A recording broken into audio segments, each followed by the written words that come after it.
Hello పెళ్లి పేరయ్యా రాంబాబు ఈ బుద్ధే కదా నీ పెళ్ళి పెళ్లి ఈ బుద్ధే శోభనం ఎప్పుడు పెళ్లి అయిపోయిన వెంటనే పెడతారు లేదా శోభనం ఏం తొందర పడుతున్నారా కాదు పేరయ్యా ఈమె నా ముందుకు వచ్చాదంటే నిజమేనా నేను మరీ అంత ఎదవలా కనపడుతున్నారా ఓ మాదిరిగా కూడా కనపడలేదు అవన్నీ నేను చెప్పకూడదురా.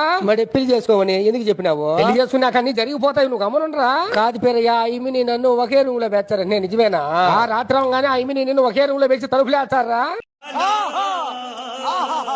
పేరయ్యా ఈమె నేను ఈదులో పడుకుంటాం పేరయ్యా కాదురా, ఈదులో పడుకొని శోభనాలు చేసుకుంటే చూసే వాళ్ళు నవ్వుతారా.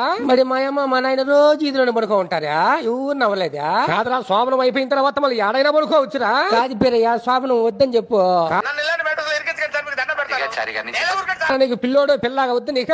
ఇంకా ఇమ్మిని చేసుకుంటా ఇంకేం వద్దని చెప్పు కాదురా, మీకు ముద్దో ముచ్చటాన్న పెట్టమంటారా నువ్వా. నాకు పువ్వు చేసి పెడితే చాలు పేరయ్యా కాదురా, రోజు బువ్వే తింటా ఉంటా ఐమిన్ తినవా ఒక రోజన్నా. నాకు వద్దు పేరయ్యా శోభనమా యాడ్స్ కాకరా. మా ఎత్త చెప్పింది అమ్మి నేను ఒకే దుప్పట్లో పడుకోవాలంట పేరయ్యా. అది పనుకోరా. నాకు ఉబ్బ పెడతాది నేను ఈదులో పడుకుంటా కాదురా, పెళ్ళైన కొత్తల్లో ఎవరు చూడడం చోట పడుకోవాలరా, అట పనుకోకూడదు. అట్టయితే మా తాత వాళ్ళ ఊరికి పోయి పడుకుంటాలే పేరయ్యా. కాదురంగా ఐమికి ముద్దూరు పెట్టారా. ఏమి మీకు వాళ్ళ చుట్టాలు ఎంతమంది లేరు తప్పురా, మాట మాట్లాడకూడదు, ముద్దు నువ్వే పెట్టాలరా. నాకు భయంగా పేరయ్యా. పెళ్ళైన తర్వాత శోభనం ఖచ్చితంగా చెయ్యాలరా. కాదు ఏడుస్తావా శోభనం వద్దని చెప్పారయ్యా. అది యాడ్స్ కాకరా. పేరయ్యా మళ్ళీ పెద్దలైనాక శోభనం చేసుకుంటాలే పేరయ్యా.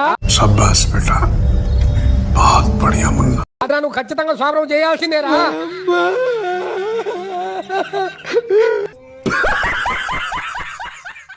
అయితే సపోర్ట్ చేస్తానని మనస్ఫూర్తిగా అనుకుంటున్నాను. ఇతనే అమాయకమైన పెళ్లి కొడుకు, నేనే పెళ్లిల పేరని. మా కెమెరా మ్యాన్ చేసుకోండి ఫ్రెండ్స్, షేర్ చేయండి ఫ్రెండ్స్, కామెంట్ చేయండి. బాయ్. మళ్ళీ అయితే మేము ముందుకు ఫన్నీ ఛానల్ ఫన్నీ వీడియోస్ తో వచ్చేస్తాం. Bye bye bye.